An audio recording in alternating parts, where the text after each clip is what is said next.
नमस्कार दोस्तों, आज की क्लास में एक बार फिर से आप सभी का वेलकम है। आज हम प्रॉफिट एंड लॉस चैप्टर को खत्म करेंगे। इसके साथ साथ इस चैप्टर में एक डिस्काउंट यानी कि छूट का कंसेप्ट आता है, जिसे हम आज की क्लास में करने वाले हैं। तो क्लास को एंड तक जरूर देखना है ताकि आपको सारे कंसेप्ट पता लग जाएं। इसके साथ साथ मेरे चैनल से जुड़ी जो भी इंफॉर्मेशन है वो आपके सामने स्क्रीन पर आ चुकी है। इसके अलावा अगर आपने प्रीवियस क्लासेस नहीं देखी हैं इस सीईटी बैच की, तो आप उसके लिए वीडियो का डिस्क्रिप्शन बॉक्स चेक करें। वहां पर आपको और भी कुछ इंपॉर्टेंट क्लासेस के लिंक जो है वो मिलेंगे। साथ साथ टेलीग्राम ग्रुप को ज्वाइन कर लीजिएगा, क्योंकि इस क्लास के बाद जो पूरी पीडीएफ है इस चैप्टर की, जिसमें 60+ क्वेश्चन हमने किए हैं, वो सारी आपको टेलीग्राम चैनल पर अवेलेबल हो जाएगी। तो इसी के साथ फिर करते हैं क्लास को शुरू। और आज की क्लास का हमारा पहला जो क्वेश्चन है वो आपके सामने स्क्रीन पर आ चुका है। तो क्वेश्चन को थोड़ा सा जूम कर लेते हैं। क्या है स्टेटमेंट कि एक दुकानदार खरीद और बिक्री करते समय गलत वजन का प्रयोग करके 10% तक की धोखाधड़ी वजन तोलने में करता है। देखो, दो तरह की यहां पर गड़बड़ हो रही है। कहां कहां हो रही है? खरीद और बिक्री करते समय, यानी कि खरीदते टाइम भी उसने गड़बड़ करी है और बेचते टाइम भी उसने गड़बड़ करी है, और गड़बड़ करके 10% जो है उसने प्रॉफिट कमाया है, यानी कि 10% की धोखाधड़ी करके उसने प्रॉफिट कमाया है। ठीक है, तो पूछ रहा है उसका कुल लाभ क्या है। तो दोस्तों, अगर ये क्वेश्चन आता है तो यहां पे आपने आंसर के लिए क्या करना है, सीधा ही एक फॉर्मूला है जो हमने परसेंटेज में भी पढ़ा था, x + y + xy अपॉन में 100। ये फॉर्मूला आपने अप्लाई कर देना है, जिसे हम आज की क्लास में आगे डिस्काउंट में भी इस्तेमाल करेंगे। ठीक है, बस थोड़ा सा वहां चेंज होगा, क्या होगा वो बताऊंगा। लेकिन फिलहाल ये दो गड़बड़ों का, यानी कि एक गड़बड़ उसने खरीदते हुए करी और एक गड़बड़ उसने बेचते हुए करी, और दोनों बार 10% की धोखाधड़ी उसने करी है, यानी कि 10% की बेईमानी करी है। तो उसका कुल लाभ पूछना चाह रहा है। तो यहां पे आपने x को 10 लेना है और y को भी आपने 10 लेना है। ठीक है, तो 10 + 10 + 10 × 10/100। ठीक है, जब आप इसको सोल्व करेंगे तो इतने परसेंट जो है वो प्रॉफिट आएगा। तो 10 और 10 20, और ये कितना बनेगा 1। तो 20 और 1 21%, ये यहां पे उसका प्रॉफिट हो गया। यानी कि दो बार गड़बड़ी करके उसने 21% लाभ कमा लिया। फिर भी अगर आपको लगता है कि नहीं यार ये बात समझ में नहीं आ रही, तो इसको थोड़ा सा प्रैक्टिकली हम ऐसे समझ सकते हैं कि जब उसने सामान खरीदा, खरीदते वक्त उसने क्या किया, 100 रुपए में उसने सामान ले लिया कितने का, 10% गड़बड़ी के साथ 110 रुपए का। ठीक है, ध्यान से सुनना। यहां पर ये जो गड़बड़ी है, धोखाधड़ी है, जिसे बेईमानी भी बोलते हैं, ये दो तरीके की होती है। एक तो होती है वजन की और एक होती है पैसों की। तो यहां पे साफ साफ लिखा है कि ये वजन वाली बेईमानी है। पैसों वाली बेईमानी कैसी होती है, मैं थोड़ा सा एग्जांपल से बता भी देता हूं। जैसे मान लो आपने फ्रूट वाले से पूछ ले, भाई सेब क्या रेट दे रहे हैं, तो उसने कहा कि 100 रुपए का 1 किलो सेब है। ठीक है, और आप चाहते हैं कि बेईमानी की जाए 10% की। तो 10% का मतलब 100 का 10% होगा 10 रुपए। तो क्या आप उसे 90 रुपए देंगे तो क्या वो मान जाएगा? तो वो बिल्कुल भी नहीं मानेगा। क्यों नहीं मानेगा? क्योंकि उसने रेट 100 का बताया है और तुम 10 रुपए की गड़बड़ी करना चाहते हो, तो वो 90 में नहीं मानेगा। ठीक है, ये होती है रुपयों वाली गड़बड़ी। लेकिन एक होती है वजन वाली गड़बड़ी। और वजन वाली गड़बड़ी कैसी होगी भाई, तुमने कहा सेब, उसने कहा 100 रुपए किलो। तुमने कहा महंगे दे रहे हैं, कोई बात नहीं दे दे।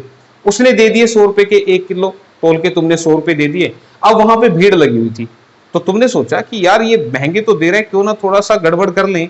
और गड़बड़ी करते हुए अब तुम क्या करोगे, तुमने क्या किया, चोरी छिपे एक सेब उठाया और वो उसमें डाल दिया। मान लो वो सेब 100 ग्राम का था, तो 100 ग्राम जो है वो 1 किलो का 10% होता है। यानी कि आपने 10% खरीदते हुए गड़बड़ कर ली।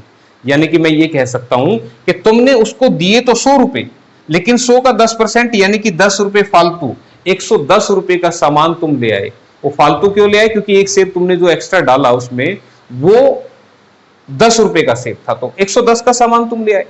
अब उसने बिक्री करते हुए भी फिर से 10% गड़बड़ी करी, यानी कि उसने 10% फिर से यहां कमाई की। तो मुझे बताओ 110 का 10% कितना होगा? 10 से डिवाइड कर दो 11 रुपए।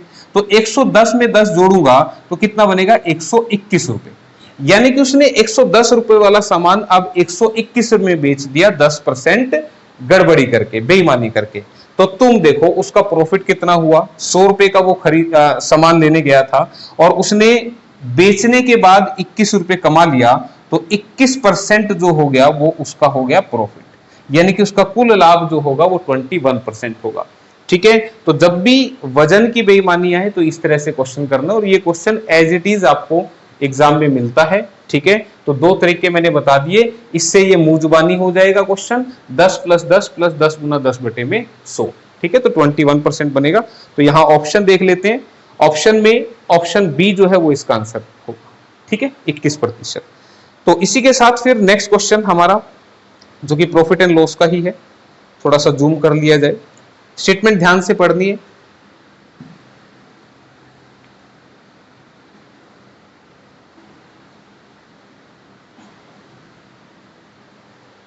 किसी स्टोर में लाभ लागत का 320% है, यानी कि जो प्रॉफिट है वो कॉस्ट प्राइस का साढ़े कह रहा हूं 320% है, 320% है।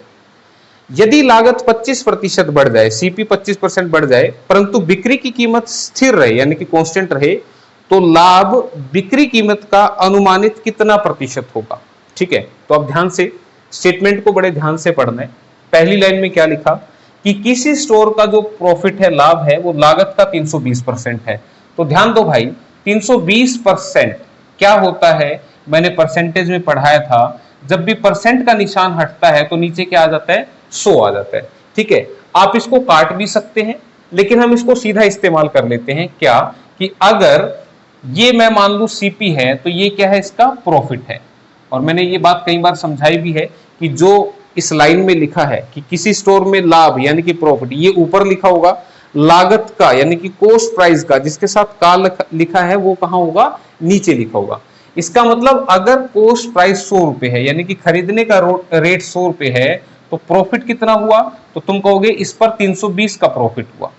100 रुपए का सामान, 320 का प्रॉफिट, तो फिर बिक्री कीमत कितनी बनेगी, तुम कहोगे 420 बनेगी। भाई अगर तुम 100 का सामान 320 रुपए प्रॉफिट में बेचोगे तो कितने का बिकेगा, 420 का बिकेगा। यहां तक कोई दिक्कत। फिर उसने कहा यदि लागत 25% बढ़ जाए, यानी कि अगर मैं इसको 25% बढ़ा दूं, तो 100 का 25% भाई 25 यानी कि 25 ही होगा, यानी कि अब ये 125 हो गया। अब खरीदने का रेट 125 हो गया 25% बढ़ने की वजह से, परंतु बिक्री की कीमत स्थिर रहे, तो बिक्री की कीमत जो है वो अब 420 ही है, उसमें कोई चेंज नहीं है।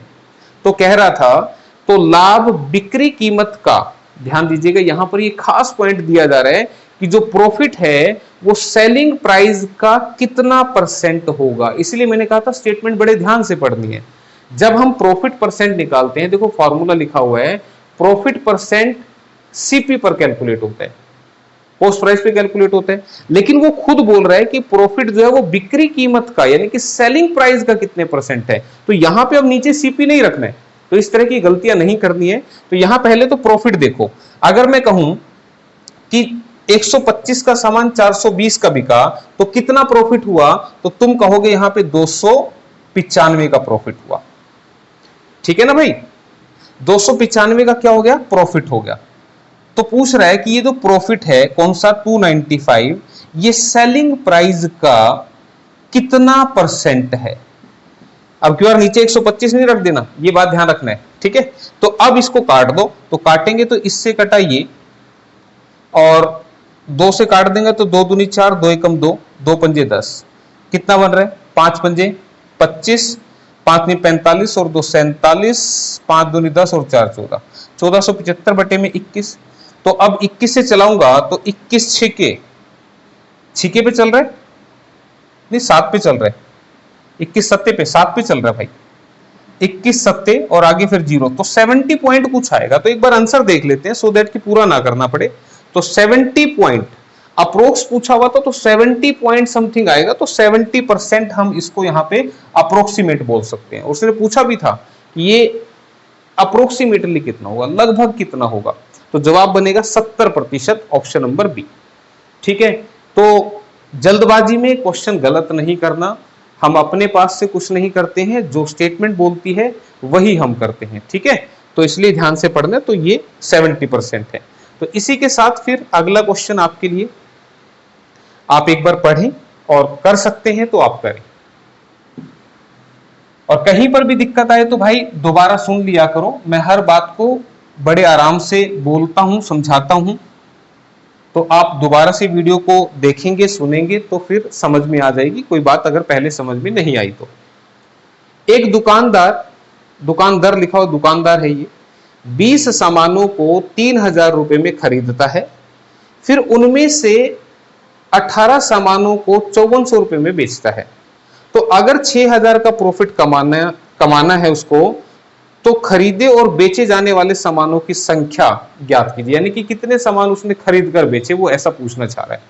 तो तुम मुझे बताओ, अगर वो 20 सामान 3000 के ले आया, 3000 के 20 सामान ले आया, तो एक सामान का सीपी कितना आएगा? तो तुम कहोगे 150 रुपए। क्यों भाई? 2 से काटूंगा तो 150 पे कटेगा, 150 रुपए एक सामान का आ गया भाई। यानी कि एक सामान वो 150 रुपए का खरीद लाया, 20 सामान 3000 में खरीदे थे। फिर कह रहा है उसने 18 सामान 5400 के बेच दिए, तो एक सामान कितने का बेचा होगा? तो 5400 में तो 18 बेचे हैं, तो एक कितने का बेचा होगा? तुम कहोगे 18 × 54, 300 रुपए का बेचा भाई। तो खरीदा 150 का, बेचा 300 का। अगर मैं तुमसे पूछूं कि प्रॉफिट कितना हुआ, तो तुम कहोगे कि यहां पे जो प्रॉफिट हुआ वो कितना हुआ? 150 रुपए का। यानी कि उसने एक सामान पर, एक आर्टिकल पर 150 रुपए प्रॉफिट कमा लिया। ठीक है भाई, यही बात कहेंगे ना कि वो एक सामान लाया 150 का और एक सामान बेचा उसने 300 का। अब ये मत बोलना कि सर यहां तो 20 लाया था। अरे 20 लाया था, लेकिन एक सामान तो 150 का पड़ा ना, और 18 बेचे तो एक सामान 300 का उसने बेच दिया। तो फिर उसने कहा कि अगर उसे 6000 रुपए कमाने हैं तो खरीदकर उसने कितने सामान बेचे होंगे? तो तुम मुझे बताओ, 150 रुपए का प्रॉफिट जो है वो एक सामान पर है, तो मुझे तो प्रॉफिट 6000 रुपए का बनाना है। तो मैं 150 को कितने गुना कर दूं? तो तुम कहोगे 40 गुना कर दो। 150 को अगर मैं 40 गुना कर दूंगा तो क्या ये 6000 रुपए बनेंगे? या तुम ऐसे कह दो भाई, अगर ऐसे नहीं समझ में आता तो 150 की वैल्यू कितनी है? 6000। एक की वैल्यू कितनी आएगी? 6000 बटे में 150। तो काटोगे तो कितने पे कटेगा? 40 पे। या तो ऐसे कह दो या ऐसे कह दो, जो तुम्हें अच्छा लगे, लेकिन समझ में आना चाहिए। तो भाई अगर 150 प्रॉफिट का 6000 बनाना तो 40 गुना किया, तो सामान भी 40 गुना बेचने पड़ेंगे। यानी कि 40 वस्तु उसने जो है वो खरीद कर बेची। तो वो पूछ रहा था खरीद कर बेचे वाले सामानों की संख्या बतानी है, तो ऑप्शन सी जो है वो आंसर बनेगा। ठीक है भाई, आया समझ में? तो रटना नहीं है, कुछ क्वेश्चन कॉमन सेंस के होते हैं, दिमाग पर आधारित होते हैं, तो आप उनको करें। ठीक है, तो अगला क्वेश्चन देख लीजिएगा, एक बार पढ़िएगा।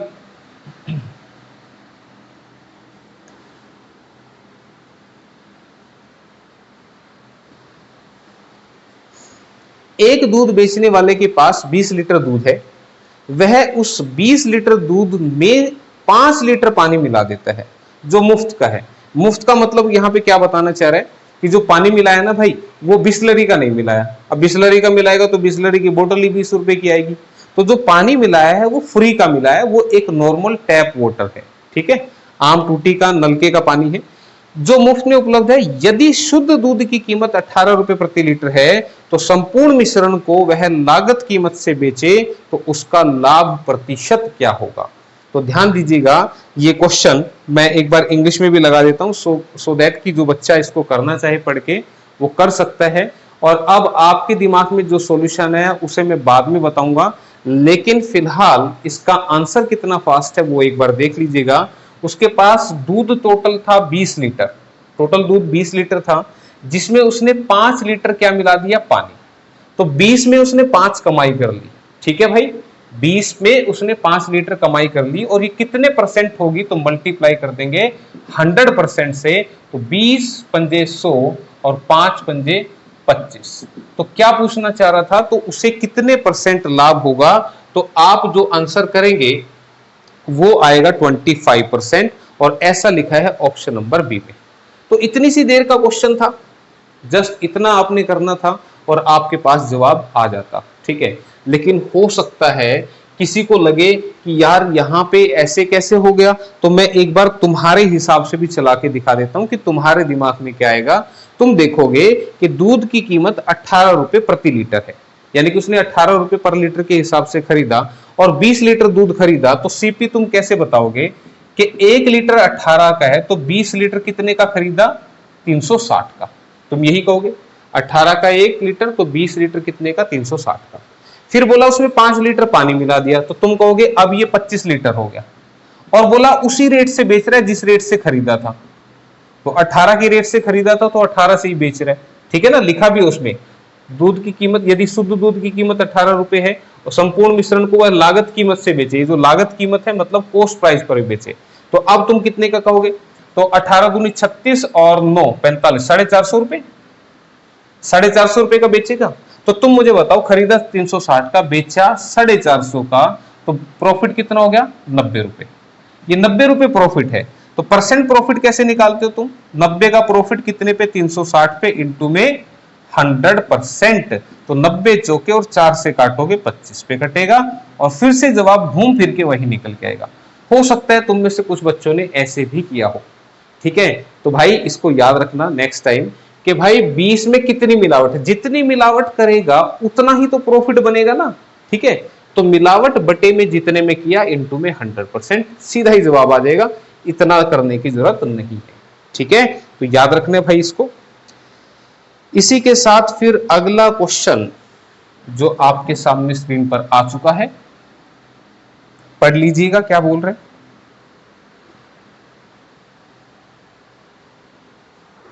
पूजा पानी देने एक बार। क्वेश्चन क्या है भाई, एक आदमी है 9,000 रुपए की कुल लागत पर 2 वस्तुएं खरीदता है, यानी कि 9,000 में 2 आर्टिकल वो खरीद के ले आया। पहली वस्तु को 15% मुनाफे में यानी कि प्रॉफिट में और दूसरी को 12% घाटे में उसने बेच दिया, तो इस सौदे में उसे ना तो फायदा हुआ और ना ही नुकसान हुआ, तो पहली वस्तु का लागत मूल्य ज्ञात कीजिए। तो भाई देखो, इसके लिए जो सबसे आसान तरीका होता है वो होता है आपका एलिगेशन, और एलिगेशन मेथड से क्या निकलेगा, हमारे यहाँ पे रेशो निकल जाएगा उन 2 वस्तुओं के रेट का, खरीदने वाले रेट का, ठीक है। तो एलिगेशन लगाते कैसे हैं, हम मान लेते हैं लेट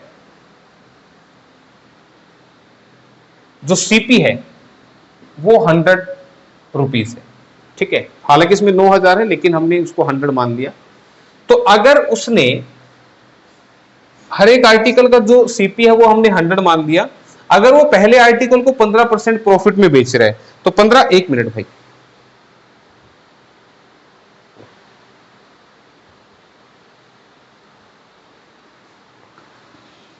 गर्मी ज्यादा है तो पानी पी लिए एक बार। हमने मान लिया जो दोनों आर्टिकल है वो उसने 100 का मतलब यहां पर 100% है, परसेंटेज से दिक्कत किसी को है तो मैं उसको 100 ही मान लेता हूं। उसने कहा पहले आर्टिकल को 15% मुनाफे में, 15% प्रॉफिट में, तो 100 का आर्टिकल इसका मतलब 115 का बेचा होगा, 15% मुनाफा हो गया, ठीक है। और दूसरे को 12% घाटे में बेचा, तो 100 वाला आर्टिकल 12% घाटे में कितने का बिकेगा भाई, 88 का बिकेगा, 88 का बिकेगा, ठीक है। तो 100 का सामान एक बार तो 115 का बिका और 100 का सामान एक बार 88 का बेचा, और बोल रहे हैं इस सौदे में उसे ना तो फायदा हुआ ना ही घाटा हुआ, यानी कि 100 रुपए के 100 ही रह गए उसके, ठीक है, 100 के 100 ही रह गए, ठीक है। तो अब आपने एलिगेशन लगाना है। देखो एलिगेशन लगता कैसे, हालांकि जो मेरा बैच है तैयारी मैथ्स की, उसमें मैंने मिक्सचर एलिगेशन का चैप्टर पूरा डिटेल से पढ़ा रखा है, आई थिंक 50+ क्वेश्चन करवा रखे हैं। आपने नहीं देखा है तो वीडियो के डिस्क्रिप्शन में बैच का लिंक है तैयारी मैथ्स की, जिसमें चैप्टर के ऊपर थंबनेल के ऊपर लिखा हुआ है कि मिक्सचर एलिगेशन का चैप्टर है, वहां से आप देख सकते हैं। नहीं पता तो यहां समझने की कोशिश करना कि 115 में से 100 को माइनस करना है। ध्यान रखना इन दोनों में से कौन सी वैल्यू बड़ी है, ये वाली, इसमें से इस 100 को माइनस करके इस साइड लिखना है। ध्यान रखना इस साइड लिखूंगा तो कितना आएगा, 15 आएगा, इसमें से इसको माइनस करके इधर लिख देना। सेकेंड टाइम इसमें से इसका डिफरेंस लेके यहां लिखना है, यानी कि 100 में से 88 माइनस करेंगे तो कितना आएगा, 12 आ जाएगा, ठीक है भाई। यहां तक बात समझ में आई। तो ये बात अगर तुम्हें समझ में आ गई तो यहां से अब ये रेशो मिल गया आपको कितना, इसको काट देते हैं पहले, तो 300 के 12, 3 पंजे 15। ये क्या मिल गया, ये CP of articles. CP of articles का मतलब क्या होता है, वस्तुओं के क्रय मूल्य का मुझे क्या मिल गया, रेशो मिल गया। यानी कि पहली वस्तु का जो रेट है वो 4 रुपए होना चाहिए, दूसरी वस्तु का रेट 5 रुपए होना चाहिए। या रेशो में अगर बात करूं, ये 4 हिस्से रेट है, ये 5 हिस्से है, तो टोटल 9000 को, टोटल 9000, देखो 9000 रुपए में दोनों खरीदी थी ना, तो इस 9000 को हम 9 हिस्सों में बांटेंगे, 4 इधर रखने हैं, 5 इधर रखने हैं, तो 9000 के अगर मैं 9 हिस्से करूंगा तो एक हिस्सा 1000 रुपए का आएगा। यानी कि इसको 1000 से मल्टीप्लाई करेंगे तो ये बनेगा 4000, जो कि आंसर है, और इसको भी मल्टीप्लाई कर देंगे 1000 से तो ये बनेगा 5000। यानी कि अगर पहली वस्तु 4000 रुपए की है, इसको तो वो 15% प्रॉफिट में बेच दे, और 5000 वाली को कितने में बेच दे, 12% लॉस में बेच दे, तो उसको ना ही प्रॉफिट होगा ना ही लॉस होगा। यानी कि जितने का सामान वो खरीद के लाया उतने का ही बिकेगा। ठीक है, तो हमसे पूछ रहा था पहली वस्तु का लागत मूल्य, ये बात ध्यान देनी है। अगर आपने ये बता दिया तो आंसर गलत हो जाएगा। तो पहले वाली ये थी जिसे प्रॉफिट पे बेचा था। ठीक है, ये लिखा भी है, पहली वस्तु को 15% प्रॉफिट पे। तो ये याद रखना, बस ऐसे लगेंगे ये क्रॉस में, इसके नीचे जो है वो प्रॉफिट वाला है, इसके नीचे जो है वो लॉस वाला है। तो एक बार आंसर भी आपको दिखा देते हैं। तो आंसर 4000 ऑप्शन नंबर सी में लिखा हुआ है। ठीक है, देखो ये भी लिखा हुआ है, लेकिन सही आंसर जो है वो ऑप्शन सी है। इसी को एक तरीके से और भी कर सकते हैं भाई। उसके लिए हम क्या करेंगे, परसेंटेज वैल्यू का ही इस्तेमाल करेंगे। लेकिन वो कैसे इस्तेमाल करनी होती है परसेंटेज वैल्यू, उसके लिए मैं रेड कलर से लिख देता हूं। पहली को बेचा, जो पहली वस्तु है उसको बेचा 15% के प्रॉफिट पे, दूसरी वस्तु को बेचा कितने पर, 12% के लॉस पे। ध्यान रखना ये प्रॉफिट पे है, ये लॉस पे है, लेकिन अगर मैं कोई साइन नहीं लगा रहा हूं तो दोनों मुझे प्रॉफिट दिखाई दे रहे हैं। तो ये लॉस कैसे दिखेगा, इसके आगे माइनस का निशान लगा देना। ठीक है, क्या लगा देना, माइनस का साइन लगा देना, सो दैट ये लॉस दिखे। और पूरे सौदे में ना ही प्रॉफिट ना ही लॉस। तो अब यहाँ 100 नहीं रखना, यहाँ पे 0 रखना है। अगर आप परसेंटेज में लेके चल रहे हैं तो यहाँ पे 0 रखना है, ध्यान रखना है इस बात का। तो 15 में से 0 माइनस करेंगे तो ये आएगा 15, और 0 में से 12 को माइनस करेंगे तो ये आएगा 12। Again you will get the ratio 4:5। ठीक है, ये कैसे आया, जब 0 में से हमने माइनस किया इस 12 को, तो 0 माइनस 12 करेंगे तो इट बिकम्स प्लस। ये प्लस बन जाएगा, माइनस माइनस प्लस, तो इसलिए यहाँ पे प्लस का लिखा है। और ये बना था कब, जब हमने 15 में से 0 को माइनस किया था। तो 15 में से 0 जाएगी तो 15 ही रहेगा। ठीक है, तो आगे का क्वेश्चन सेम रहेगा। तो ये इसका सबसे आसान तरीका है इस टाइप को करने के लिए। और इसी के साथ आपके सामने डिस्काउंट आ चुका है। तो डिस्काउंट क्या होता है पहले थोड़ा सा समझ लेते हैं, उसके बाद फिर हम क्वेश्चंस करेंगे। ठीक है, सबसे पहली बात तो यहां पर एक नई चीज और शामिल होगी, जिसका नाम क्या है, मार्क प्राइस, जिसको आप हिंदी में क्या बोलेंगे, अंकित मूल्य। मार्क प्राइस को क्या बोलते हैं, अंकित मूल्य। नोटेशन क्या होगा, MP. MP is mark price. और मार्क प्राइस होता क्या है, सबको मालूम है। जो भी आप कोई प्रोडक्ट मार्केट से खरीदते हैं तो उसके ऊपर एक रेट लिखा होता है, जहां पर आपने देखो लिखा होता है MRP. MRP means maximum retail price, यानी कि अधिकतम खुदरा मूल्य। उसी को हम मार्क प्राइस बोलते हैं, यानी कि अंकित मूल्य बोलते हैं। हर प्रोडक्ट पे लिखा होता है। ठीक है, तो मार्क प्राइस, जो भी प्राइस किसी प्रोडक्ट पे लिखा हुआ वो मार्क प्राइस होता है। और ये बात ध्यान रखेंगे, डिस्काउंट जो भी मिलेगा, डिस्काउंट यानी कि छूट जो भी मिलेगी, वो हमेशा, डिस्काउंट को डी से डिनोट करना है, डिस्काउंट हमेशा एमआरपी पे मिलेगी। ये बात आपने याद रखनी है। ठीक है, मैं एक फॉर्मूला यहां पे और लिखूंगा नंबर 3 में। तो डिस्काउंट हमेशा किस पे मिलता है, एमआरपी पे। ठीक, और प्रॉफिट और लॉस किस पे चेक होता है, सीपी और एसपी से चेक होता है। ये बात आपने समझनी है। मैं थोड़ा सा डायग्रामेटिकली बना देता हूं इस बात को। क्या हमने पढ़ा था, क्या सबसे पहले सीपी पढ़ा था, सीपी क्रय मूल्य। यहां पे एमपी ले लेते हैं, मार्क प्राइस, और यहां ले लेते हैं हम सेलिंग प्राइस। जैसे मैं अगर एक छोटे से एग्जांपल से आपको समझाऊं, मान लो मैंने कह दिया एक दुकानदार है जो 10 रुपए का पेन, एक 10 रुपए का पेन जो है वो मार्क प्राइस है उसका, और उसने वो 10 रुपए का जो पेन है वो 9 रुपए का बेच दिया।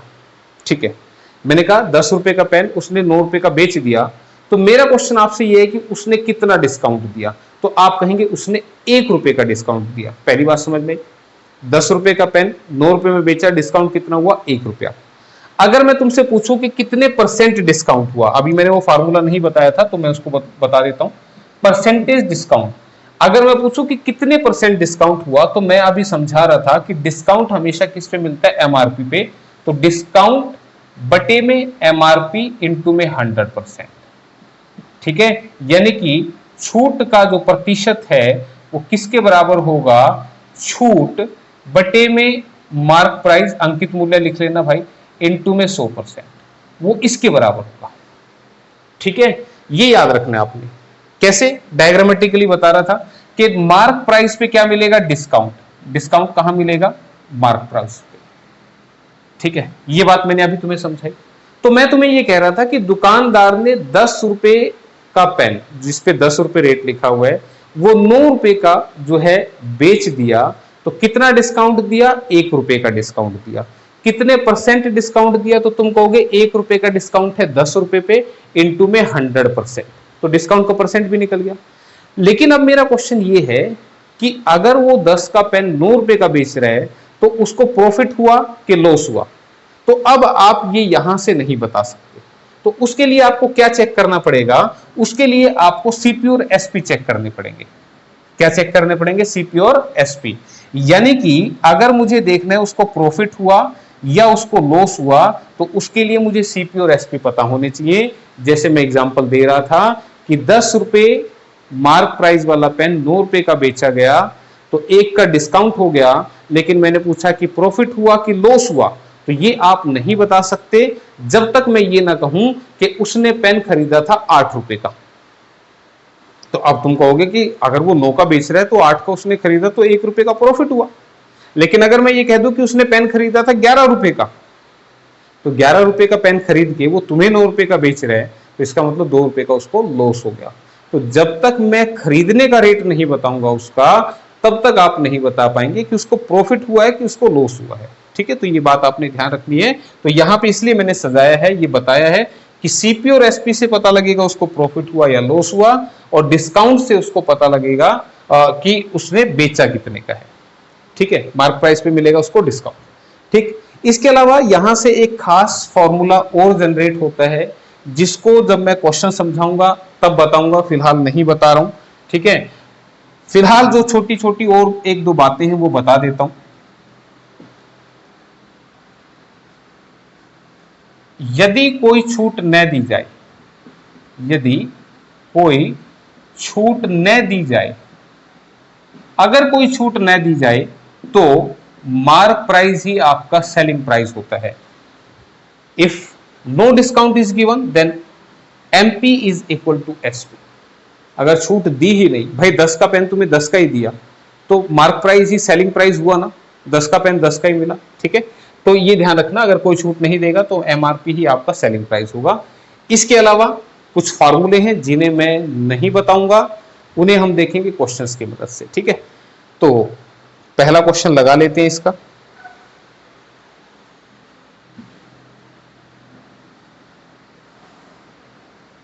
क्या है क्वेश्चन कि 1500 रुपए की एक पोशाक, पोशाक मींस ड्रेस है, जो अब 1200 रुपए में उपलब्ध है, अवेलेबल है, तो दुकान द्वारा उस पोशाक पर कितनी छूट दी गई, यानी कि कितने परसेंट छूट दी। तो तुम मुझे बताओ, 1500 रुपए की ड्रेस थी, यानी कि उसका एमआरपी कितना था, 1500, और जो दी कितने में है, 1200 में, तो 1200 क्या है, उसका सेलिंग प्राइस है। तो तुम मुझे बताओ 1500 की चीज 1200 में मिली, तो इसका मतलब 300 रुपए का डिस्काउंट नहीं हो गया क्या, बिल्कुल हो गया। तो कितने परसेंट डिस्काउंट हुआ, तो मैंने तुम्हें बताया था फॉर्मूले में कि जितना डिस्काउंट है बटे में एमआरपी इनटू में कितना परसेंट। ठीक है, तो इसको काटेंगे तो 15 दूनी 30, तो आंसर कितना बनेगा, 20%। तो 20% डिस्काउंट हो गया, ऑप्शन नंबर ए में लिखा हुआ है। फॉर्मूला क्लियर हुआ ये वाला। ठीक है, ठीक है, बिल्कुल आसान है, ध्यान रखना, बिल्कुल आसान है चीजें। मैं प्रैक्टिकल बातें बताऊंगा, बशर्ते कि रट्टा मत मारना। रट्टा मारोगे तो कोई फायदा नहीं है। रियल लाइफ में हर जगह देखो, आजकल सेल लगती है फ्लिपकार्ट अमेजन पे, इतने % डिस्काउंट, तो कितना बनेगा वो डिस्काउंट के बाद, ये पता होना चाहिए। मार्केट में जाते हो वहां लिखा होता है 20% डिस्काउंट, 15% डिस्काउंट, तो आपको आना चाहिए वो कैलकुलेट करना, ठीक है। तो पहला क्वेश्चन क्लियर हो गया इस टाइप का। इसी के साथ ऐसा ही एक क्वेश्चन अगला आपके लिए भी है, मुझे बताइए कि कैसे बनेगा आंसर।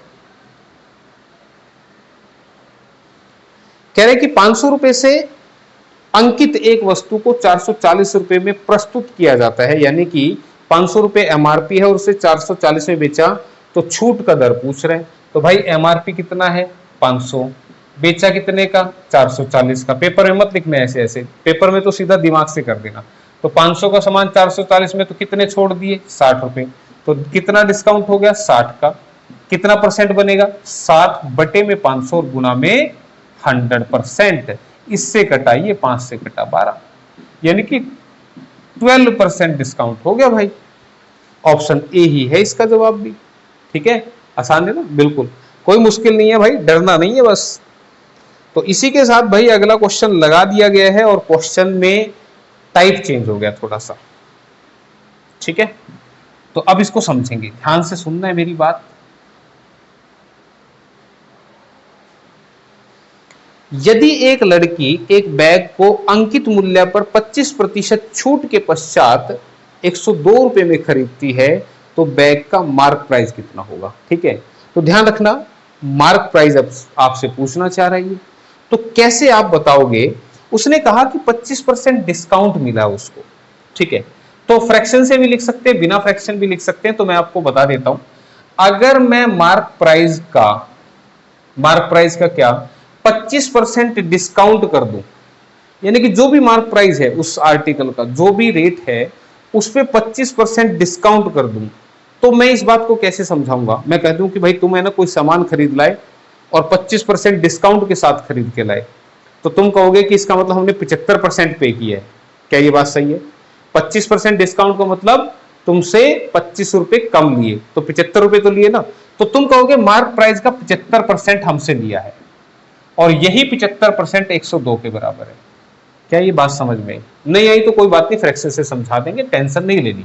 तो पूछ रहा था मार्क प्राइस कितना होगा, तो भाई 25 या 75, 25 चौके 100, और बताया था मैंने बराबर आ जाए तो ऊपर से ऊपर काट सकते हैं, 3 3 9, 3 चौके 12।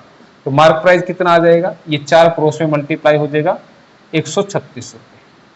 तो 136 रुपए क्या आ गया, एमआरपी आ गया, जो कि इस क्वेश्चन का आंसर है।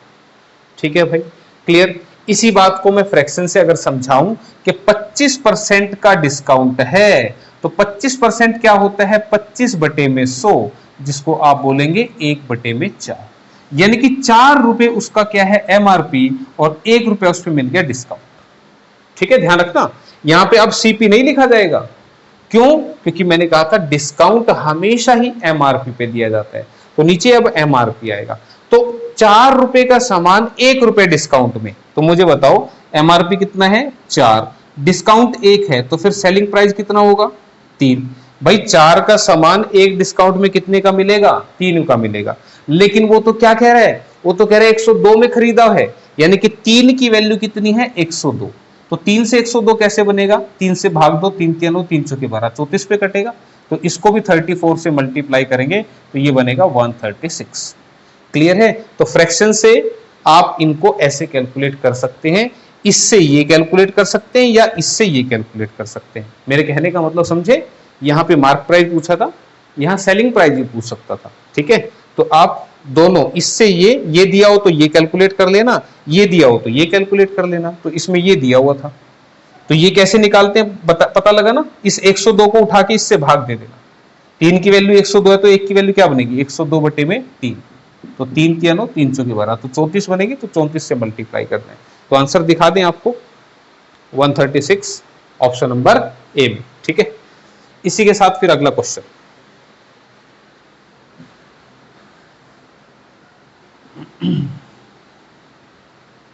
क्या कह रहे हैं देखो भाई, एक लेखन सामग्री दुकान, मतलब जहां पे राइटिंग मटेरियल मिलता है, ठीक है, आप कोई किताबों की दुकान लगा लो, कॉपी किताब जहां पे मिलती है।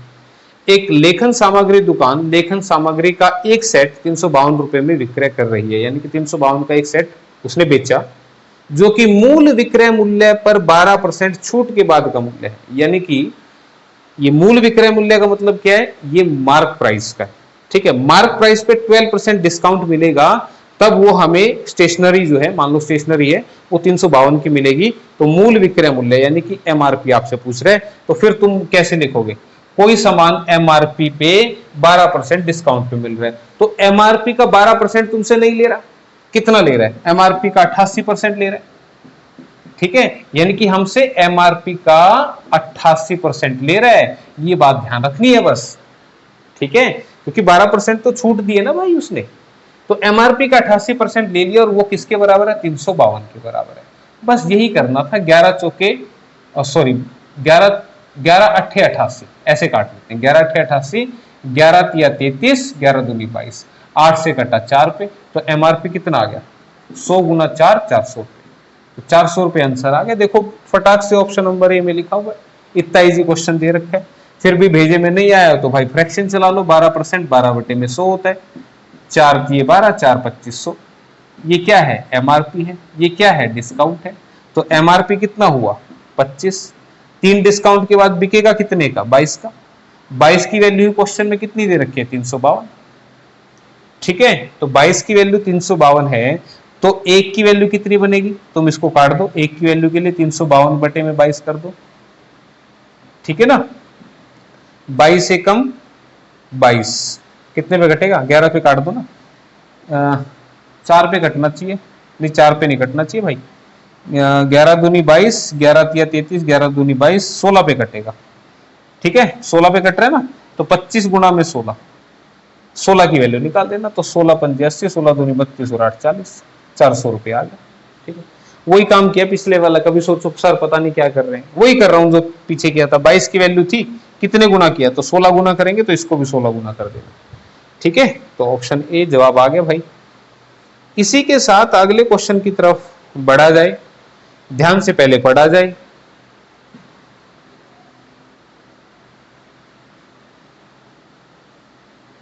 और ये देखो यहां जो मैं कर रहा हूं ना बार बार, MRP into 100 minus discount percent, ये क्या दे रहा मुझे, सेलिंग प्राइस दे रहा है। ठीक है, यही कर रहा हूं मैं हर बार। चलो छोड़ दो उसको, इसको पढ़ो। एक किताब का अंकित मूल्य 150 रुपए है, यदि 10% की छूट दी जाती है तो 3510 रुपए में कितनी किताब खरीद सकते हैं। तो बिल्कुल आसान है भाई, देखो कैसे, अब मैं 2 तरीके से लिख के दिखाऊंगा, सुनो। अब की बार मार्क प्राइस मेरे पास है, ये कितना है, 150, और डिस्काउंट भी मेरे पास है, कितना है, 10%। तो सेलिंग प्राइस निकालते हैं, तो मुझे बताओ सेलिंग प्राइस कैसे निकलेगा। देखो मैंने लिखा भी है, mark price into, mark price कितना 150, इंटू में 100 माइनस डिस्काउंट परसेंट, तो 100 में से 10% घटेगा तो कितना आएगा, 90%। और यही बात मैं सिखा रहा था, क्या कह रहा था, 150 का सामान है, 150 का सामान है, 10% की छूट है, यानी कि 10 छोड़ दिए तो 90 तो तुमसे लिए ना, तो 150 का 90% निकाल देना, 15 में 135, यानी कि 135 रुपए का बिकेगा 10% छूट के बाद। क्लियर है, ये भी क्लियर नहीं हुआ तो थोड़ा सा और आसान कर लेते हैं। जिसने परसेंटेज की क्लास देखी है भाई, बहुत ही आसान बात है, क्या कि 150 रुपए तुमने कोई प्रोडक्ट उठा लिया, तुमने कोई सामान उठा लिया, उस पर लिखा हुआ था 150 रुपए। ठीक है, तुमने देखा साथ में टैग लगा रखा, बोला 10% डिस्काउंट, तो अब तुम्हारे दिमाग में क्या आएगा, तुम कहोगे कि 150 का 10% कितना बनेगा, 15, यानी कि 15 रुपए डिस्काउंट है, तो 15 डिस्काउंट है तो कितने का मिलेगा, 135 का मिलेगा। ये कितना परसेंट है, 10%। सिखाया था परसेंटेज में भाई, किसी भी नंबर को 10 से डिवाइड कर दो 10% आ जाएगा, तो कितना मिलेगा, 135। तो 135 का तुम्हें मिलेगा, तुम इतना हिसाब वहां दुकान पे लगा सकते हो, पूछने की जरूरत नहीं है। ठीक है, तो अब क्या कह रहे हैं, अब 135 का तुम्हें मिलेगा, तो कह रहे हैं 3510 में कितने खरीद लोगे तुम, तो तुम मुझे बताओ 3510 भाग बटे में 1 का रेट।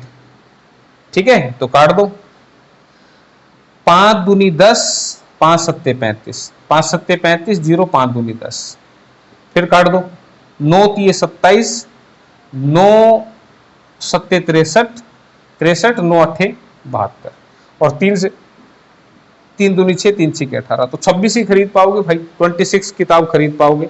लिखा कहीं, ऑप्शन डी में लिखा हुआ है, ये तो कर लोगे भाई। तुम्हारे पास है 3510, एक किताब 135 की, तो कितनी आएंगी? 26 आएंगी। और कितनी आएंगी? ठीक है, सारे दुकान थोड़ी लूट लाओगे तुम। ठीक, तो इसी के साथ फिर अगले क्वेश्चन की तरफ आ जाओ भाई।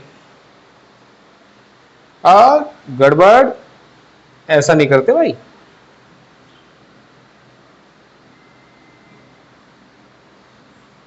क्या बोल रहा है भाई कि सुधा एक पेंटिंग खरीदती है जिसकी कीमत 800 रुपए है। दुकानदार ने चिन्हित मूल्य पर, चिन्हित का मतलब जो उसके ऊपर लगा रखा है, लेबल लगा रखा है, उस पर 15% की छूट का प्रस्ताव दिया। यदि सुधा 925 के लिए बैग बेचती है, यानी कि 925 में बैग बेचती है, उसे कितना लाभ होगा? ठीक है भाई, क्या बोल रहा है क्वेश्चन में, मैं थोड़ा सा इंग्लिश में भी दिखा दूं आपको कि सुधा ने एक पेंटिंग खरीदी जिसपे कितना लेबल लगा हुआ था? 800 रुपए। दुकानदार बोला 15% की छूट दूंगा। अब तुम क्या कर सकते हो? सेलिंग प्राइस कैसे निकालोगे? 800 का 15% डिस्काउंट है तो 85% तो देना पड़ेगा ना। या तो ऐसे निकाल लो, या 15%, 10% कितना होगा? 80। ये ध्यान दो, 10%, यानी कि 80 रुपए तो ये छोड़ दिए, तो कितने दिए? 720। और 5% और छोड़ दिया, 80 का 5, इकट्ठा ही कर देता हूं मैं। 80 तो ये छोड़ दिए और 5% कितने बनेंगे? 40। यानी कि दुकानदार ने 120 रुपए छोड़ दिए। ऐसे भी कैलकुलेट कर सकते थे। ठीक है, तो 800 का सामान 120 रुपए छोड़ने के बाद तुम्हें कितने का मिलेगा? 680 का मिलेगा। क्लियर है? तुम यहां से नहीं समझे हो तो इधर से कर लो भाई। 8 पंजे 40, 8 अठे 64 और 4 68, तो 680। ये दोनों बातें तुम्हारे को मैंने समझा दी हैं। किसी भी प्रकार की दिमाग में टेंशन मत पैदा करना कि भाई 800 रुपए का लेबल लगा हुआ, तुमने फिर से सामान देखा, बोला 800 का है और साथ में टैग लगा रखा 15% डिस्काउंट, तो दिमाग में कैसे कैलकुलेट करोगे? ऐसे कैलकुलेट करोगे तो लिखना पड़ेगा ना भाई। ये क्यों सिखा रहा हूं, इसको दिमाग से सोचो। ये करोगे तो लिखना पड़ेगा। तुम कहोगे कि 800 का सामान 15% डिस्काउंट, इसका मतलब 15 छोड़ दिए तो 85% ले लिया, तो इसका 85% निकाल दो, तो ये तो लिखना पड़ा। लेकिन ये दिमाग में कैलकुलेट हो जाएगा कैसे? तुमने देखा यार 800 का सामान है, 10% हो गया 80 और 5% हो गया 40, यानी कि 120 रुपए छोड़ेगा। तो 120 छोड़ेगा तो तुम हिसाब लगा सकते हो, 800 में से 100 छोड़ दिए 700, 20 और छोड़ दिए तो 680, तो इसका मतलब 680 का तुम्हें देगा वो। ये क्या हो गया? उसका सेलिंग प्राइस आ गया। क्या बात भेजे में आई? ये क्यों लिख के समझाया मैंने। फिर उसने कहा कि अगर वो सुधा जो है वो बैग को 925 रुपए का बेच दे, what will be her profit? तो मुझे बताओ, 925 का बेच दिया और खुद खरीद के लाई थी 680 का, तो कितने रुपए कमा लिए? 245 रुपए प्रॉफिट कमा लिया बंदी ने, है? तो दिख रहा है कहीं पे? दिख रहा है? दिखेगा कहीं के लिए नहीं। 245 रुपए और 2020 में पूछा हुआ था ये। तो कॉमन सेंस नहीं है यहां पर, कॉमन सेंस के साथ साथ रियल लाइफ नहीं है यहां पर। ये रियल लाइफ है भाई। अंकल से मत पूछना अंकल कितने का पड़ेगा, नहीं, अंकल क्यों बताएंगे, तुम नहीं पढ़े लिखे हो। ठीक है, तो इसलिए खुद हिसाब लगाना सीख जाओ। इसी के साथ अगला क्वेश्चन फिर से ध्यान से पढ़िएगा।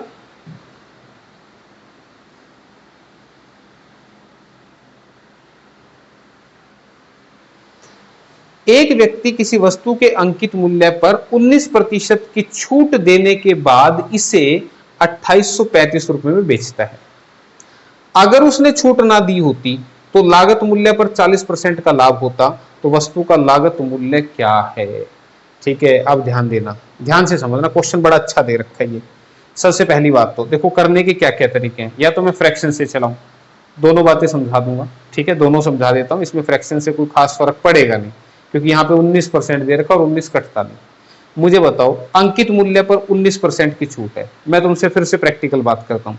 तुमने कोई प्रोडक्ट उठाया, उस पर डिस्काउंट था 19%, इसका मतलब 100 में से 19 छोड़ दिए, तो तुमसे कितने लिए? 81 लिए। क्या बात समझ में? यानी कि एमआरपी का 81% ये तुमसे लिया, जो कि किसके बराबर है? 2835 के बराबर है। क्या ये बात समझ में आ रही है? देखो लिखा है कि वस्तु के अंकित मूल्य पर 19% की छूट देने के बाद इसे 2835 रुपए में बेचा गया, और डिस्काउंट के बाद आपको कितने का पड़ा? ये वही वाला रेट आ जाता है, ये लिखा भी है मैंने यहाँ पे।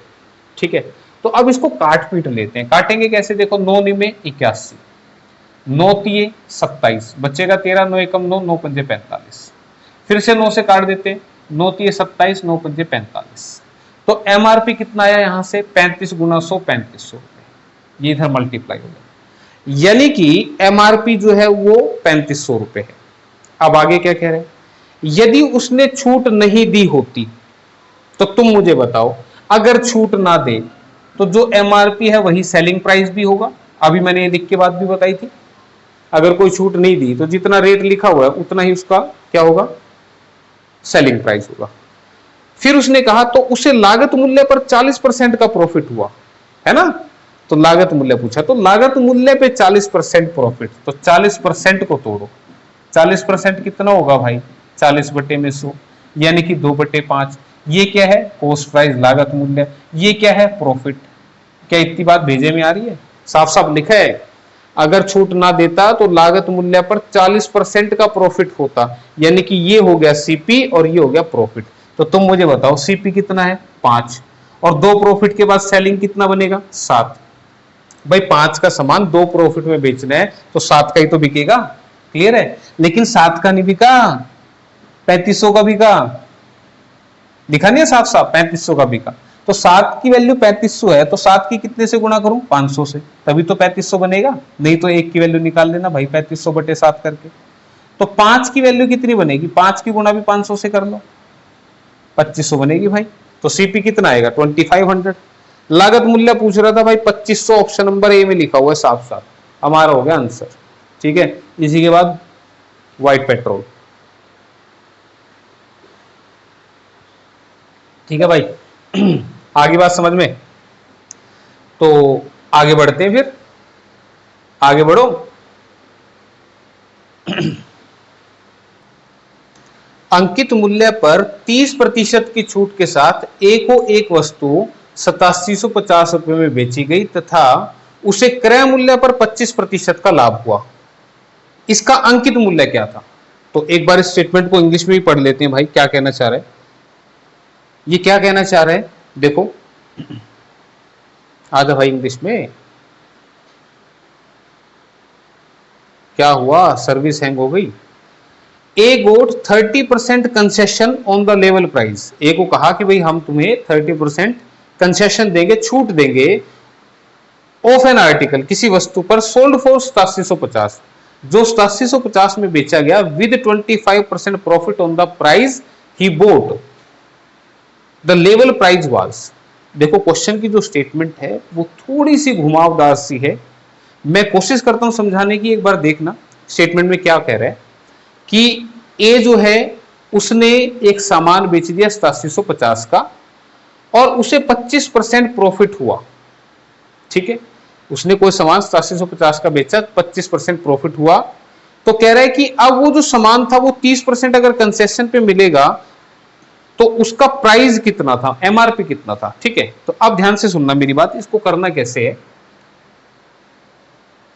ऊपर वाली लाइन छोड़ दो, एक बार इस ऊपर वाली लाइन को छोड़ दो। ठीक है, article was sold for 8750 with 25% profit on the price he boat, 25% profit. ये 25% प्रॉफिट जो है, तो 25% क्या होता है 25/100, यानी कि 1/4 होता है भाई। और यहां पे ये सीपी होगा, ये प्रॉफिट होगा। मैंने बताया था प्रॉफिट और लॉस किस पर कैलकुलेट होता है, सीपी पर होता है, ये बात बताई थी। ठीक है, यानी कि अगर सीपी हमारा 4 रुपए है तो एक प्रॉफिट के साथ वो बिकेगा कितने का, 5 का। यहां तक भी कोई दिक्कत नहीं, लेकिन वो तो कह रहा था कि उसने बेचा 8750 का है, तो 5 की वैल्यू क्वेश्चन में 8750 दे रखी है, तो 1 की वैल्यू क्या आएगी, 5 से इसको डिवाइड कर दो, 5 एकम 5, बचेगा 37, 5 सत्ते 35, 5 पंजे 25, 0। ठीक है भाई, तो 4 की वैल्यू भी 1750 से मल्टीप्लाई करनी है 4 की वैल्यू के लिए। ठीक है, 5 एकम 5 बचा 37, 5 सत्ते 35, 2 ठीक है कैलकुलेशन, तो 0, 4 पंजे 20, 4 सत्ते 28, 30, 4 एकम 4 और 3 7, तो 7000 रुपए के आ गया, सीपी आ गया। ठीक है, ऐसे कैलकुलेट कर लेना या ऐसे कैलकुलेट कर लेना कि भाई सीपी का 125% जो है वो होगा हमारा 8750 के बराबर। और ये चीजें हमने कब पढ़ी थी, जब शुरुआत की पहली क्लास हमने की थी, तब हमने ये पढ़ा था कि सीपी में अगर प्रॉफिट ऐड करके हम कैलकुलेट कर लेते हैं तो हमारा सेलिंग प्राइस आ जाता है। तो यहां से भी यही वैल्यू हमारे पास आएगी, तो आप देख लेना करके। फिलहाल मैंने फ्रैक्शन से समझा दिया, ये बिल्कुल आसान ही लगता है, ठीक है। तो अब क्या हुआ कि यानी कि उसने वो कितने का खरीदा था, तो मैं कहूंगा उसने वो 7,000 रुपए का खरीदा था, ठीक है।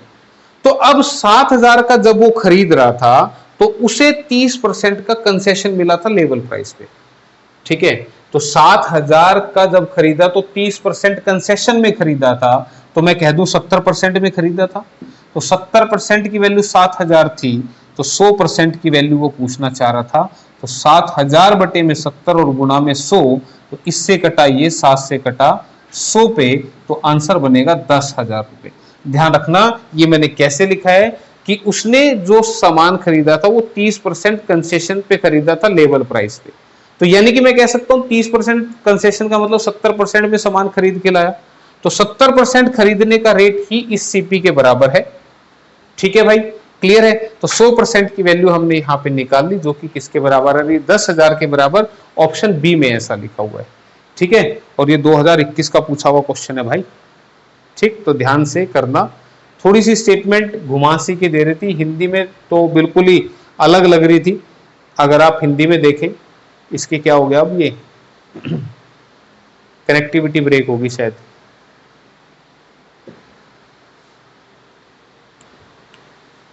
एक मिनट चेक करता हूं मैं, रुको। तो हिंदी में जो स्टेटमेंट थी ना कि अंकित मूल्य पर 30% की छूट के साथ ए को एक वस्तु 8750 में बेची गई, यानी कि ए को वो सामान बेचा है 8750 का, और वो जो सामान है वो 30% डिस्काउंट में भी लाया है। तो कह रहा है उसे क्रय मूल्य पर 25% का लाभ हुआ। अब ये स्टेटमेंट यहाँ ना थोड़ी सी, भाई बेची भी गई और फिर उसे प्रॉफिट भी हो गया, ए कोई सामान बेचा और उसे प्रॉफिट हो गया, तो यहाँ थोड़ा सा अलग सा लग रहा था, इसलिए मैंने स्टेटमेंट को इंग्लिश में समझाया। और स्टेटमेंट क्या है कि भाई ए ने एक सामान जो है 8750 में बेचा, अब ए बेच रहा है, यहाँ पे ये है, और 25% को उसको प्रॉफिट हुआ। तो 25% प्रॉफिट में अगर ए बेच रहा है तो इसका मतलब उसने खरीदा था 7,000 का, अब 7,000 में खरीदा था, और ये सामान उसने जब खरीदा था तो उस टाइम पे उसको 30% का कंसेशन मिला था, यानी कि वो 70% में लाया था, तो 70% दे रखा है, 100% पूछ रहा था, ठीक है। तो थोड़ा सा स्टेटमेंट में था, समझ लेना, मैंने दो बार समझा दिए। इसी के साथ अगले क्वेश्चन की तरफ बढ़ते हैं, ठीक है।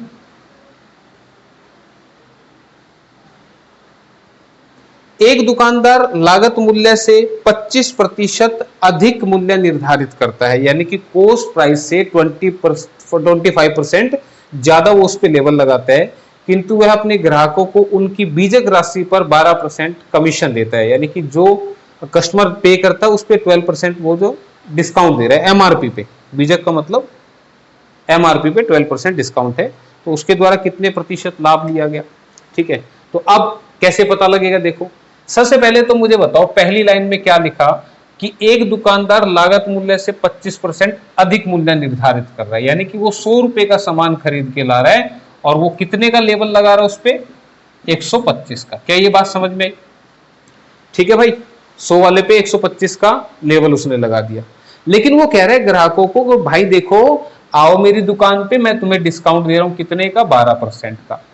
तो कितने का बेचेगा सामान, तो तुम कैसे कैलकुलेट कर सकते हो, 125 का 12% डिस्काउंट, यानी कि 100 पे 12 छोड़ दिए तो 88% तो ले लिया। तो 88% को अगर आप सोल्व करेंगे तो 25 पंजे 125, 2500 के 100, 4 से काटूंगा 22 और 22 पंजे 110, यानी कि वो सामान 110 का बेच रहे हैं। इसी बात को मैंने तुम्हें कैसे बताया था, मैंने कहा था यहां तो लिखना पड़ा ना। तो दुकान में थोड़ी तुम कॉपी पेन लेके जाओगे, वहां तो तुम्हें दिमाग से सोचना पड़ेगा कि तुमने देखा कि 125 का लेवल लगा रखा उस पे, और डिस्काउंट कितने का है, 12% का। तो 10% कितना हुआ, 10% कितना हुआ, 12.5। ये तो कल कैलकुलेट कर लोगे ना, इसको 10 से भाग करोगे तो 12.5, ये 10% है। 1% कितना होगा, ₹1.25। 1% कैसे कैलकुलेट करते हैं, याद है, 100 से भाग कर देना भाई, 1.25, तो ₹1.25 हो गया। तो 1.25 का डबल, क्योंकि 12% है ना, 2% के लिए 1.25 का डबल करेंगे तो 2.5, तो ₹2.5 ये, तो 12.5 और 2.5 कितने बन गए, ₹15। तो ₹15 का डिस्काउंट मिलेगा, तो फिर ₹110 क्या बनेगा उसका सेलिंग प्राइस बनेगा, ठीक है। तो पूछ रहा था उसके द्वारा कितने परसेंट लाभ लिया। तो मैंने तुम्हें पहले ही बताया था कि लाभ के लिए सीपी और एसपी देखने पड़ेंगे, तो तुम देखोगे 10% का प्रॉफिट हो गया। 100 का सामान 110 का बेच दिया तो 10% प्रॉफिट हो गया, सीधी सी बात है। तो ऑप्शन नंबर डी में आंसर लिखा हुआ है। ठीक है, आसान था। इसी के साथ आगे बढ़ते हैं, और आगे बढ़ते हैं तो यहां पे हमारे पास क्या आया, सक्सेसिव डिस्काउंट आया। ठीक है, मैं बता देता हूं उसके बारे में थोड़ा सा। पहले स्टेटमेंट पढ़ लेते हैं कि एक दुकानदार एक कुर्सी जिसका लिखित मूल्य यानी कि मार्क प्राइस 800 रुपए है को 2 क्रमिक बट्टे 10% और 15% पर खरीदता है। वह 28 रुपए उसे लाने में खर्च करता है तथा उसे 800 रुपए में बेच देता है, तो उसका लाभ प्रतिशत बताइए, कितने परसेंट उसने कमाई करी है, ये पूछना चाह रहा है। तो देखो यहां पे अब ये जो क्रमिक बट्टे हैं जिसको आप बोलते हैं सक्सेसिव डिस्काउंट, जिसको बोलते हैं आप क्रमिक छूट। क्रमिक छूट का मतलब क्या होता है, छूट पर छूट। छूट पर छूट को बोला जाता है क्रमिक छूट यानी कि सक्सेसिव डिस्काउंट। अब कैसे कैसे कैलकुलेट होता है ये मैं एक बात समझा देता हूं। 800 रुपए का सामान है और उस पर 2 डिस्काउंट है, एक 10% का और एक 15% का। तो तुम कैसे निकाल सकते हो, 800 का सामान 10% डिस्काउंट में अगर खरीदेंगे तो 90% में मिलेगा। क्या ये बात समझ में आई?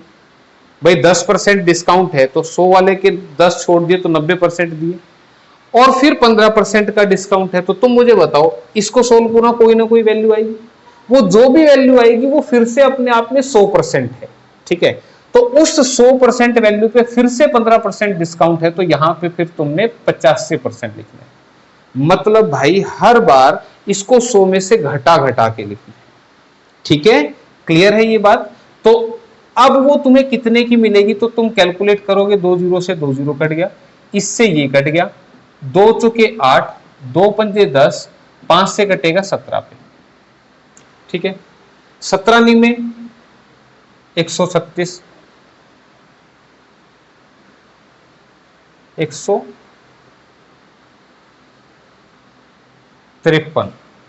17 में 153 और 4 से गुणा करेंगे तो 4 तिये 12, 4 पंजे 20, 21, 4 एकम 4 और 2 6, तो 612 का पड़ेगा भाई वो।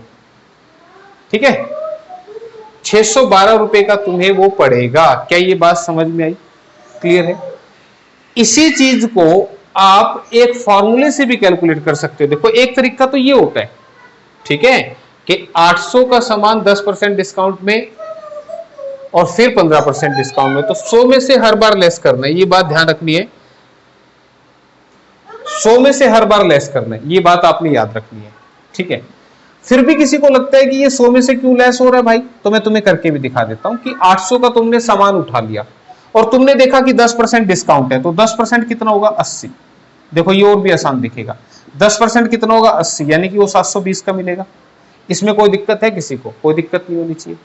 अब तुम उसको 720 दे रहे हो, तो जैसे ही 720 दे रहे हो वो कह रहे हैं कि नहीं भाई साहब एक डिस्काउंट और दे रहे हैं, आप स्पेशल कस्टमर हो, 15% डिस्काउंट और दे रहे हैं, तो इस पे हमें 15% डिस्काउंट और मिल गया। तो 720 का 15%, ध्यान रखना 720 पे 15% करना है, कभी 800 का 15% ले लो नहीं। हम तो उसको 720 दे रहे थे, लेकिन वो कह रहा है कि मैं एक और डिस्काउंट दे रहा हूं, तो 720 का 15%, 10% कितना होगा, 72। देखो 720 का 10%, 10 से भाग करो तो 72, 5% 72 का आधा यानी कि 36, तो ये डिस्काउंट और, तो कितना बन गया, 108। तो 108 रुपए उसने और छोड़ दिए, तो 108 और छोड़ दिए तो कितने हो गए? अब कितने दोगे तुम, 7 में से गया 6, 612 दोगे ना, तो 612 ही आप दे रहे हो। ये दोनों बातें सेम है। ठीक है, तो पहले डिस्काउंट के बाद ये देना था, फर्दर इसमें 15% मिल गया, इस पर ध्यान दीजिएगा। तो इसको बोलते हैं छूट पर छूट। इस छूट पर फर्दर, ये छूट मिलने के बाद फर्दर हमें छूट मिली, तो वो 612 का पड़ा। तो एक तरीका ये हो सकता है, दूसरा तरीका ये हो सकता है, इसके अलावा भी एक तरीका हो सकता है, और वो जो फॉर्मूला है वो कि अगर कोई तुमसे ये पूछ ले, क्या पूछ ले कि भाई एक बात बता, 10% और 15% ये टोटल छूट कितने की बनी। कई बार ये क्वेश्चन ऐसे भी पूछ लिया जाता है कि ये टोटल छूट कितने की बनी। तो एक बच्चा कह रहा बोला 10 और 15 25 की बन गई, 25% की छूट बन गई। नहीं, ये 25% की छूट नहीं बनी। इसको हम कैसे देखते हैं, इसके लिए फॉर्मूला है x plus y minus x y upon में 100। तो ये बन गई इतने परसेंट की। कितने परसेंट की छूट बन गई, इतने परसेंट की। तो ध्यान दे फॉर्मूले में क्या फर्क है। आज जब क्लास शुरू हुई थी तब भी मैंने फॉर्मूला लिखा था, पर वहां पे प्लस का निशान था, इसमें ये पहली बात तो माइनस का निशान। ठीक है, तो अब कैसे लिखना है, x की वैल्यू रखो 10, y की वैल्यू रखो 15, माइनस 10 गुना 15 बटे में 100। तो 10 और 15 25, माइनस इससे कटाइए तो ये 1.5 आ गया। तो कितना आ गया, 23.5%। तो अगर कोई तुमसे ऐसे पूछ लेना कि ये टोटल छूट कितनी है, तो ये दिखने में 25 है पर 25 नहीं है। ये कितने परसेंट छूट है, 23.5% छूट है। ठीक है, क्या ये बात याद रहेगी। तो ये क्वेश्चन ऐसे भी पूछा जा सकता था, इसलिए मैंने इसको ऐसे भी बता दिया। तो ये फॉर्मूला था जो एक मैं बताना चाह रहा था। ठीक है, तो याद रखना इस फॉर्मूले को। तो 23.5% का ये डिस्काउंट हुआ। तो आप इस क्वेश्चन को ऐसे भी कर सकते थे, कैसे कि 800 रुपए का 23.5% डिस्काउंट करने के बाद कितने का पड़ेगा। तो 100 में से 23.5 घटा दो तो कितने हो गए, 24 6 30, 24 6 30 और 70 100, तो 76.5%। ये भी कैलकुलेट करोगे तो भाई इसके बराबर आ जाएगा। ठीक है, कर लोगे ना कैलकुलेट। ये मैंने कैसे लिखा है ये बता दूं। अगर 23.5% डिस्काउंट है तो 100 में से 23.5 घटा देना। ठीक है, तो कितना बनेगा, 76.5%। तो यहां से भी आंसर यही आएगा। ठीक है, तो ये क्वेश्चन याद रखना आपने। तो क्या पूछना चाह रहा था भाई, अभी तो क्वेश्चन खत्म नहीं हुआ हमारा। तो 612 रुपए यहां तक आ चुके थे हम, इसको मैं मिटा दे रहा हूं फिलहाल।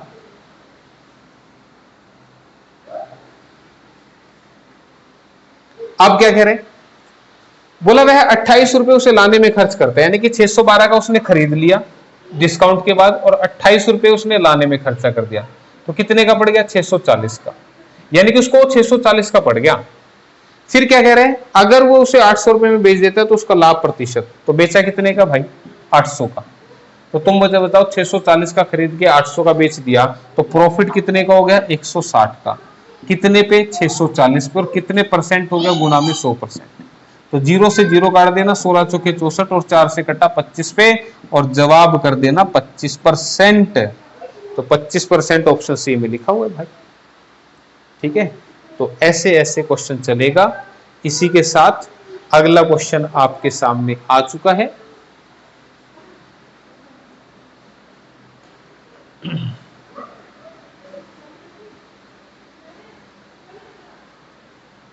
तो डिस्काउंट के बारे में समझ गए सक्सेसिव। एक दुकानदार अपने सामान पर लागत मूल्य से 20% अधिक अंकित करता है, परंतु नकद पर 10% की छूट भी देता है, तो उसका शुद्ध लाभ क्या होगा। ठीक है, तो अब इसको कैसे करना है, देखो इसको करने के लिए तुम ऐसे कर सकते हो कि अपने सामान पर 20% अधिक अंकित किया, तो इसका मतलब क्या हुआ, खरीद के लाया 100 का और कितने का लेबल चिपका दिया, 120 का। ठीक है भाई, 120 उसने लिख दिया, 20% अधिक, और नकद पे 10% का डिस्काउंट दे दिया। बोला आज वो 10% का डिस्काउंट भी है, तो सेलिंग प्राइस क्या होगा, 120 का 90%। अरे भाई 10% डिस्काउंट में तुमने सामान खरीदा तो 90% में खरीदा ना, तो तुम कहोगे 108 में खरीदा। ठीक है, चाहे तो ऐसे कर लेना, या 120 का 10% बनेगा 12 रुपए, तो 12 रुपए कम यानी कि 108 में तुमने खरीद लिया। तो पूछ रहा था कितने परसेंट का प्रॉफिट हुआ, तो 100 का सामान 108 में, तो प्रॉफिट कितना हो गया, 8%। कितना हो गया, 8%। अब इसी बात को आप ऐसे भी दे सकते थे, कैसे, जो मैंने अभी फॉर्मूला लिखा था, x plus y minus x y upon में 100।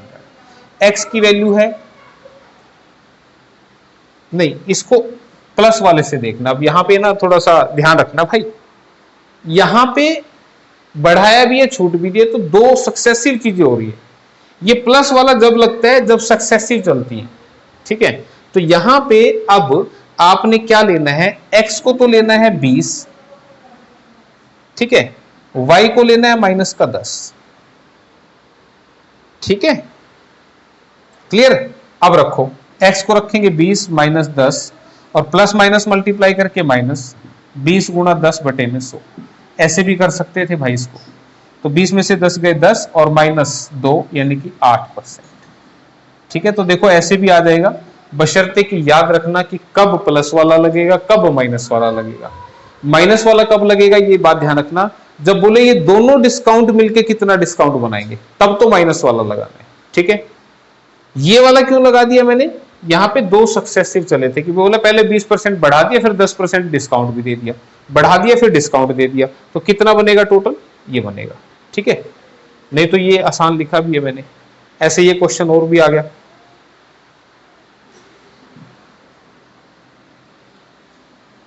फिर से ब्रेक हो गया क्या, क्यों दिक्कत दे रहा है भाई, एक दो क्वेश्चन और करवाने दो, देखता हूं भाई। आज तो कनेक्टिविटी ब्रेक हो जा रही है, कोई बात नहीं, देखते हैं एक दो क्वेश्चन है। दो दुकानदार समान ब्रांड और प्रकार के रेडियो 1000 रुपए की सूची कीमत पर बेचते हैं। पहला दुकानदार दो क्रमिक छूट 20% और 10% देता है और दूसरा दुकानदार 15% और 15% की दो क्रमिक छूट देता है। तो दोनों दुकानदारों द्वारा दी गई छूट का अंतर ज्ञात कीजिए। यानी कि भाई 1000 रुपए का सामान है, पहले वाला दुकानदार कह रहा है मैं 20% और 10% का डिस्काउंट दूंगा, दूसरा कह रहा है 15 और 15 का दूंगा। तो ध्यान रखना, अब सक्सेसिव डिस्काउंट आ गया, तो मैंने तुम्हें फॉर्मूला बताया था ये वाला, अब प्लस वाला नहीं है, ध्यान रखना, x + y - xy/100। तो पहले वाले दुकानदार की छूट कितनी कितनी है भाई, 20% और 10%, ये पहले दुकानदार की है।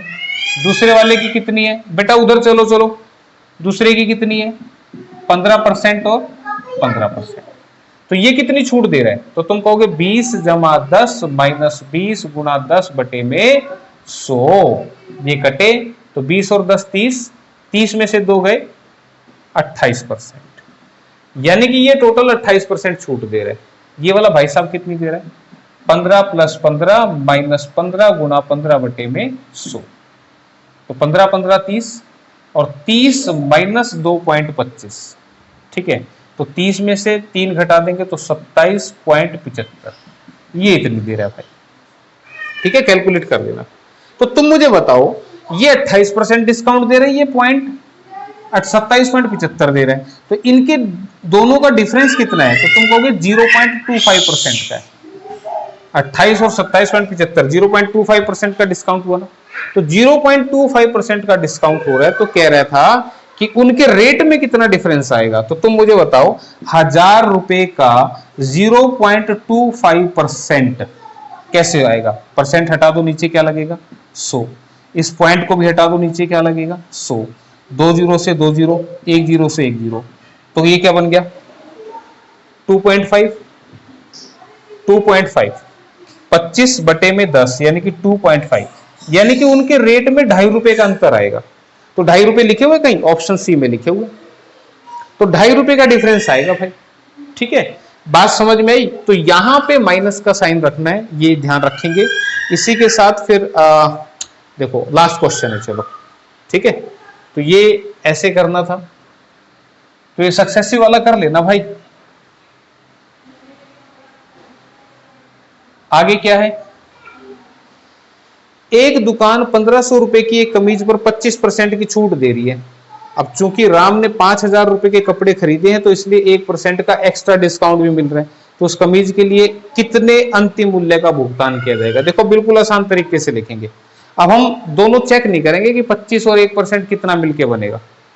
ठीक है, आसान तरीका क्या कहता है कि 1500 रुपए की कमीज थी, राम ने देखा है 1500 की कमीज है, 25% डिस्काउंट है, तो मुझे बताओ 1500 का 25%, जिसको नहीं समझ में आता वो ऐसे लिख के कर लेना भाई, 1500 का 25%, ठीक है, ऐसे कर लेना। नहीं तो क्या करना, इसका 10% कितना हो गया 150, ठीक है, 10% कितना हो गया 150, 20% कितना हो गया फिर से 150, और 5% कितना हो गया 150 का आधा यानी कि 75, तो 375 रुपए उसका डिस्काउंट बनेगा।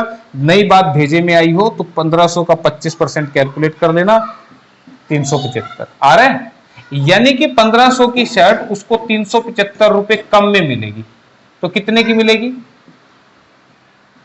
1125 की मिलेगी। क्या ये बात समझ में आई, इसमें कोई रट्टे वाली बात नहीं है, ये तुम्हें आना चाहिए, मैथमेटिकली आना चाहिए, ये दिमाग से कैलकुलेट करना है कि 10%, 10% और 5%, ये हो गया 25%। तो 25% डिस्काउंट बनता है हमारा 375। तो 1500 की कमीज को 375 कम में 1125 का खरीदा जाएगा।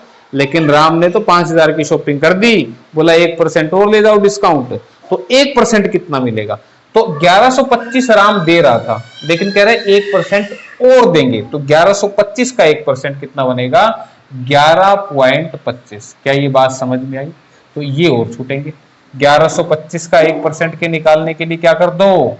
100 से भाग कर दो, तो 11.25 बनेगा। ठीक है, ये मत बोलना कैसे आया। तो इसको सोल्व करेंगे तो 0 0 लगा के 75 लिख देना। 5 में से 1 गया 4, 2 में से 1 गया 1, तो 1114.75। कहीं गड़बड़ कर दी क्या? अरे 14 क्यों आएगा, 13 आएगा। 4 में से 1 या 3 आएगा ना, तो 1113.75 ऑप्शन बी में लिखा हुआ है। ठीक है, तो ऐसे कर लेना, ये बात ध्यान रखना। ठीक है, थोड़ा सा प्रैक्टिकल चलेगा। इकट्ठा डिस्काउंट निकालोगे 25 और 1 कितना बनेगा, वो कैलकुलेशन थोड़ा सा टफ हो जाएगी, ये ज्यादा आसान थी। तो भाई ये हमारा प्रॉफिट एंड लॉस का चैप्टर था, विद डिस्काउंट हमने पढ़ लिया है। कुछ तो कंसेप्ट दिमाग में आपके आया होगा कि डिस्काउंट क्या होता है, कैसे डील होता है। फिर भी दिक्कत आई हो तो कमेंट कर देना भाई, देख लेंगे तुम्हारे कमेंट, साथ के साथ कोशिश करते हैं रिप्लाई दे दें। ठीक है, तो नेक्स्ट चैप्टर फिर एसआई और सीआई करेंगे, साधारण ब्याज और चक्रवृद्धि ब्याज। तो आज यही खत्म करते हैं। थैंक यू, धन्यवाद।